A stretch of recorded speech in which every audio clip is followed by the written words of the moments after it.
সুলতান খানের কাছে আমি একটু আসার চেষ্টা করব। ডক্টর খান, এই যে আজকে আমরা এই সমস্যাটা নিয়ে আলোচনা করছি, এটা কি সত্যি একটা মানে খুব ক্রনিক অ্যাসিডের সমস্যা?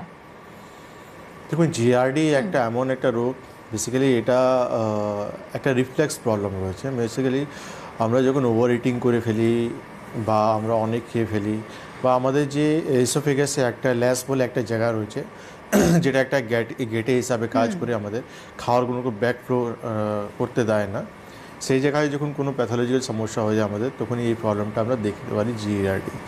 আর এই জিআরডি প্রবলেমটা খুব কমনলি কম বেশি আমরা সবাই কিন্তু মাঝে মাঝে ফিল করি, কিন্তু কিছু লোক রয়েছে যারা কিন্তু এই প্রবলেমটা কন্টিনিউয়াসলি থেকে যায়, সেখান থেকে কিন্তু একটা বড় রোগ মানে অনেক কিছু কমপ্লিকেশন শরীরে চলে আসতে মানে চান্সেস থাকে।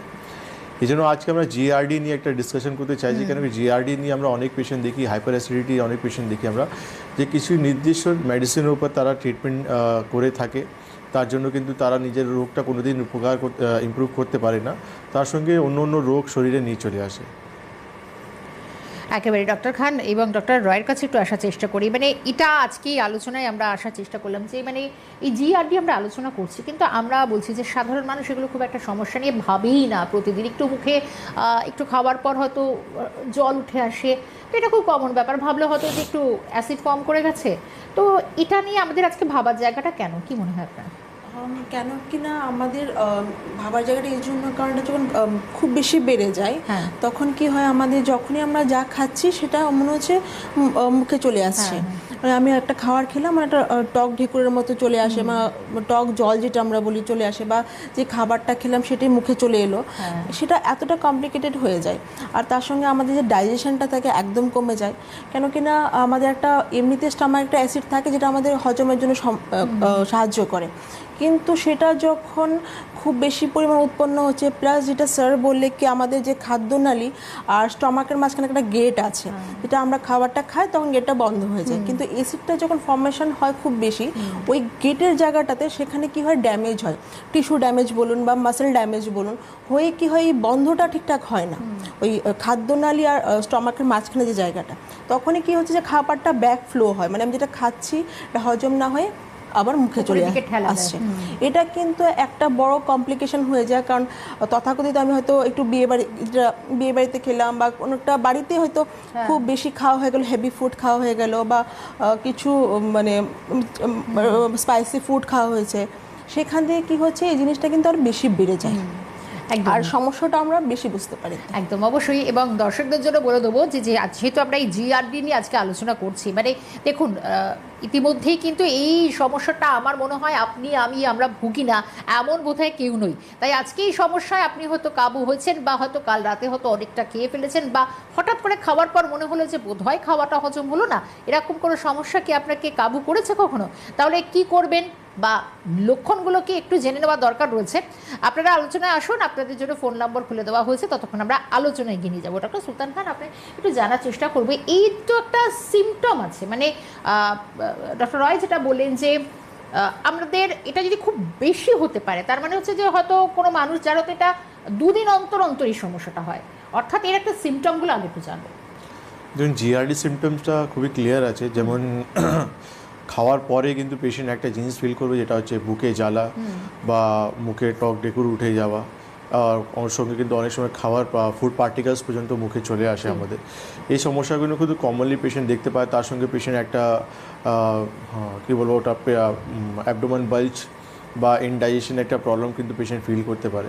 এই সামান্য কিছু সিমটমস পেশেন্ট দেখতে পারবে, কিন্তু যারা কিন্তু এই সিমটমসটা কন্টিনিউয়াসলি ইগনোর করে, আমরা যে বলি যে টক জল মুখে চলে আসছে, তো বেসিক্যালি কী হয়, তার সঙ্গে আমাদের যে পিত্তটা রয়েছে বা বাইল যেটা আমরা অ্যাসিড যেটা বলি আমরা, বেসিক্যালি অ্যাসিড হচ্ছে HCl বলে, হাইড্রোক্লোরিক অ্যাসিড রয়েছে, ওটা এতটা ডেঞ্জারাস রয়েছে যে আসবাদ সে স্টমাকে থাকার জন্য তার একটা জায়গা তৈরি আছে, একটা মিউকাস লেয়ার আছে, সেই জন্য সেই অ্যাসিডটা আমাদের স্টমাকে কোনো ক্ষতি করতে পারে না।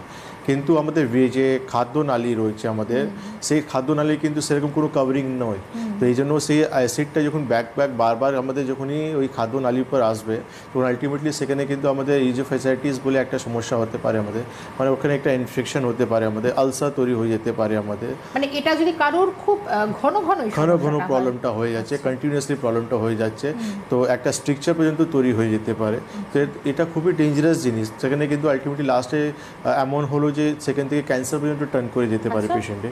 তো এই জন্য আমাদের জিআরডি যে প্রবলেমটা রয়েছে, আমরা কম বেশি সবাই কিন্তু লাইফে একবার কিন্তু সবাই কিন্তু ফেস করেছি, কিন্তু প্রবলেমটা কোন জায়গায় হয়ে যায় যখন আমরা বারবার রিকার এই প্রবলেমটা হচ্ছে আমাদের। তো অ্যাসিড যখন বারবার আমার এমন জায়গায় চলে যাচ্ছে যেখানে কিন্তু সেখানে কোনো প্রোটেকশন নেই, প্রোটেকশন না থাকার জন্য আলটিমেটলি সেই অ্যাসিডটা এতটা হার্ড থাকে, এতটা স্ট্রং থাকে যে আমি আমার হাতে নিলে আমার অ্যাসিড আমার এই পার থেকে ওই পার চলে যেতে পারে। তাহলে আপনি বুঝতেই পারছেন যে ভিতরে ইন্টারনাল যে আমাদের খাদ্যনালী রয়েছে তার কী অবস্থা হবে।